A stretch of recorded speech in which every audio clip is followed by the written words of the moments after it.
안녕하세요. 저는 결혼한 지 2년 돼가는 새댁입니다. 저랑 신랑이랑 결혼하기 전부터 시댁이랑 마찰이 있어서 사이가 조금 껄끄러워요. 친정 쪽이 조금 넉넉한 편인데다가 저도 대기업은 아니지만 과분한 직장을 3년 다니면서 모은 돈이 조금 됐거든요. 결혼 얘기 나오기 전에 성남에 집을 마련했습니다. 이후 결혼 얘기가 나왔는데 저는 결혼한다고 해서 멀쩡한 집을 놔두고 새로운 집을 구할 필요를 못 느끼겠더라고요. 무엇보다 현재 직장에서 집까지 교통이 편하니까 이 집에 신랑이 들어오는 걸로 하고 얘기를 마쳤습니다. 여기까지 말하니까 감이 딱 오시죠. 혼수 예단 뭐 그런 문제는 길게 풀어쓰지 않아도 계산이 나오실 테니 신랑도 처음에는 지네 집 편도 들었다가 제 편도 들었다 하더니 결혼 준비하면서 시부모라던가 신우가 돈 하는 것을 보고는 치를 떨고 제 말을 아주 잘 듣게 됐어요.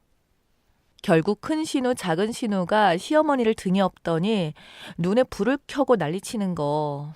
시댁이 아니라 그 극성맞은 시부모 모시고 사는 형님 댁에 도움을 드린다고 생각을 하고 시댁에 냉장고 큰 거, 김치 냉장고 이렇게 2대를 놔드렸어요. 그걸 시작으로 돈 번다고 본인 자식끼를 죽인다느니 신랑한테 부엌을 맡긴다느니 아주 미운 털이 박혔죠.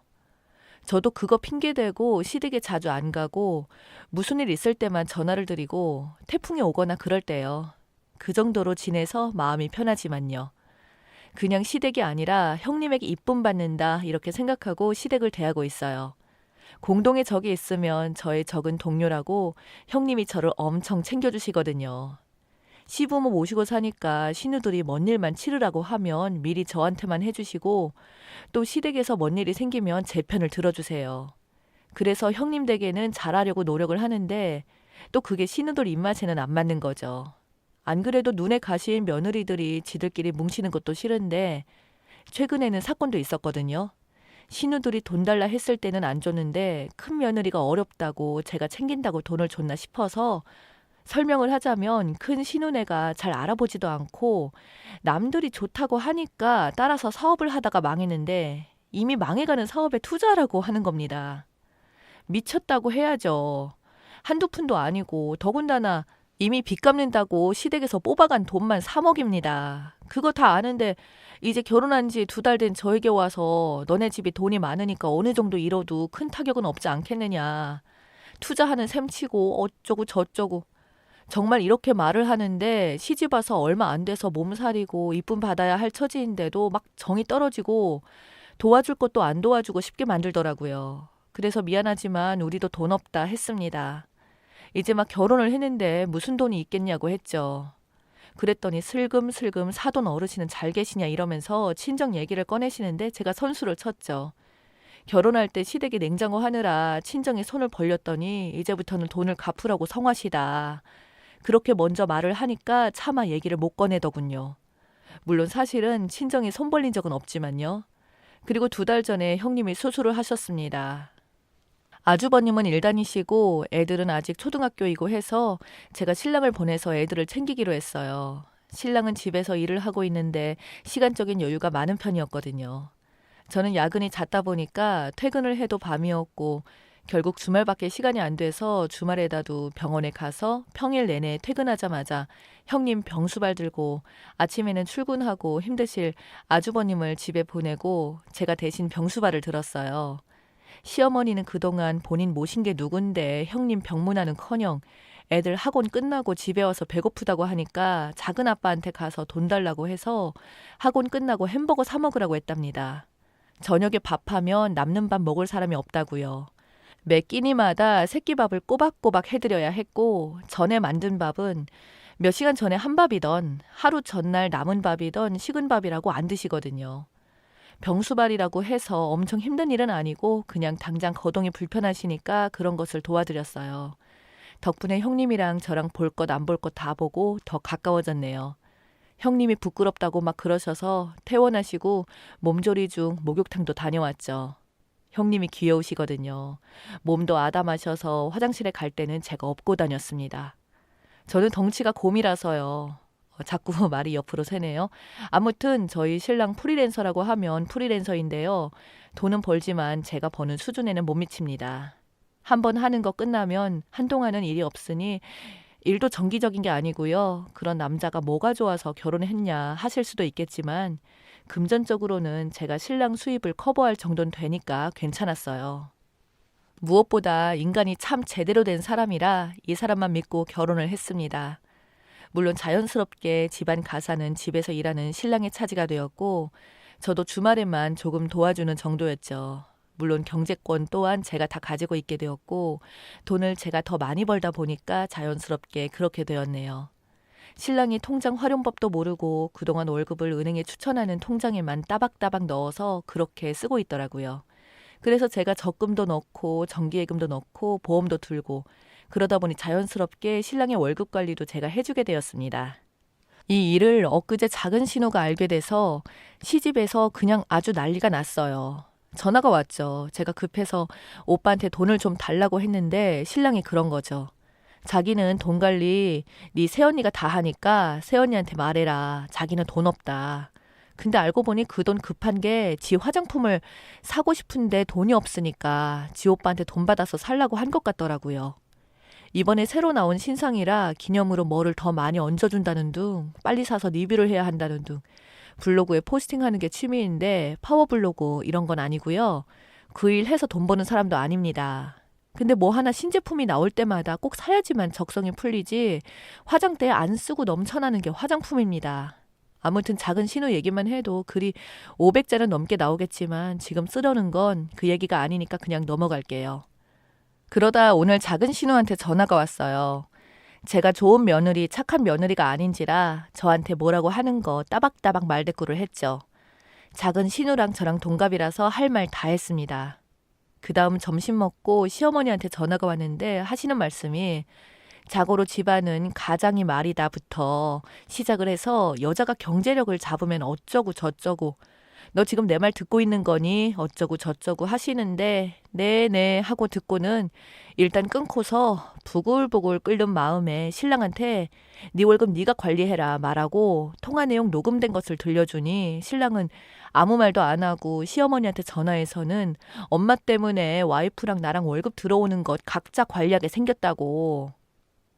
꼴랑 200만 원도 못 버는 내가 보험 내고 뭐 하고 다 내면 남는 돈은 없으니까 앞으로는 용돈 못 보내겠네. 다 엄마 때문이야. 이렇게 말하고는 전화를 끊더군요. 우리 신랑 어찌나 이뻐 보이는지 물론 돈 관리는 앞으로 제가 계속 하는 걸로 하고 표면적으로만 그렇게 보인 거죠. 앞으로 이런 일이 없게 입단속을 잘 시켰습니다. 어쨌든 이제 와서 50만 원 드리고도 욕먹는 용돈 안 드리게 됐으니까 속은 편하네요. 물론 신랑 전화 듣고 가만히 있을 시어머니가 아니지만 그래도 그것은 뭐 나중 일이니까 지금 당장은 아주 그냥 신났죠. 안 그래도 추석 때 뭐라 마라 잔소리 듣고 열받았는데 열받은 김에 저번 달 용돈도 안 드렸어요. 인사하면서 나중에 직접 드리려고 했습니다. 그리고 그날 퇴근하고 지친 몸을 이끌고 늦게나마 찾아갔더니 첫 마디부터가 시어머니가 장 다 보게 시켰다는 둥, 일 다 해놓으면 그제서야 몸만 꼴랑 온다는 둥, 이럴 줄 알고 일부러 다 안 하고 기다렸다는데 그냥 열받아서 준비해간 용돈도 안 드리고 왔어요.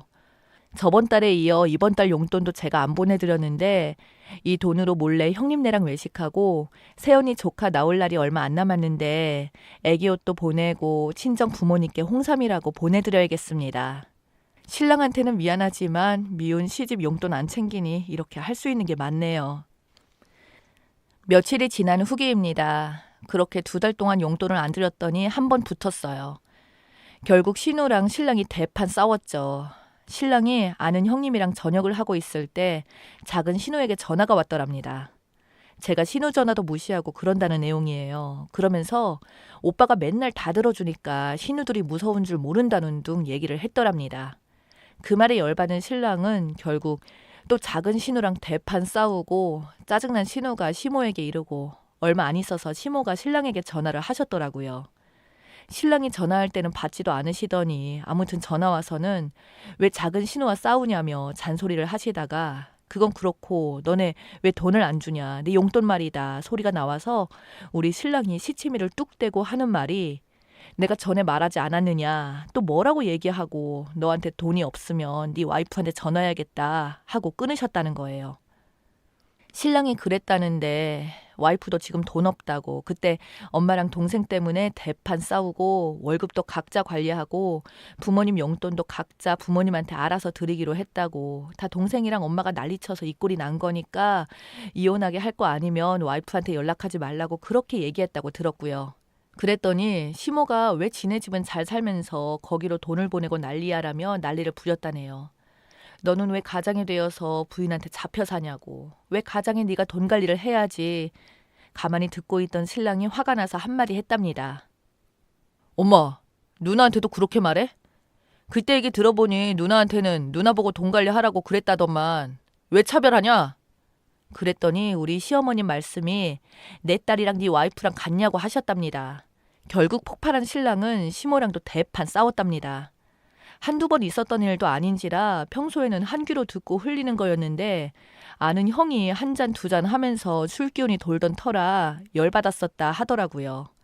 아무리 차별받고 자랐어도 맞고 자란 것도 아니었고 구박받고 자란 것도 아니라 여태껏 먹여주고 재워주고 하신 어머니한테 그렇게 막 싸우고 기분이 좋을 리는 없었겠죠. 결국 시모 저한테 연락 안 오고 작은 신우가 연락이 와서는 저에게 그렇게 살지 마세요. 이런 식으로 카톡을 보냈는데 신랑한테 보여주니까 화가 나서 제 폰으로 작은 신우한테 전화를 하더라고요. 그래, 말 잘했다. 너 여태까지 돈 필요하다 하면 한 푼 두 푼 빌려주고 우리가 아끼면서도 돈 100만 원씩 퍼줬더니 이런 식으로 살지 마라. 그거지? 알았어. 제대로 개념 챙기고 정신 차리고 살 테니까 죽기 전까지는 돈 얘기도커녕 연락도 서로 하지 말자. 추석도 지났겠다. 내년 설까지 볼 일도 없겠네. 여태까지 빌려준 돈 목록 찍어서 보낼 테니까 그 돈 갚기 전까지는 연락할 생각도 하지 마. 하면서 작은 신우와 그렇게 쌀벌하게 싸우는 건 또 처음이라 제가 너무 무서웠어요. 신랑이 끈질기게 통화해서 끝끝내 돈을 준다는 말을 받아내고 끊더니 돈돈돈 하는 사람들한테는 맞서서 돈돈돈 해야 이 사단이 안 나는 거라면서 속이 다 시원하다 하는데 말은 그래도 속은 타 들어가겠죠. 신랑은 결국 담배 피우러 나갔다가 소주를 사고 오길래 같이 한잔 했습니다. 지금은 취해서 울다가 또 밖으로 나갔어요. 따라 나갈까 하다가 혼자 생각할 시간이 필요할 것 같아서 저는 그냥 글을 적어봅니다.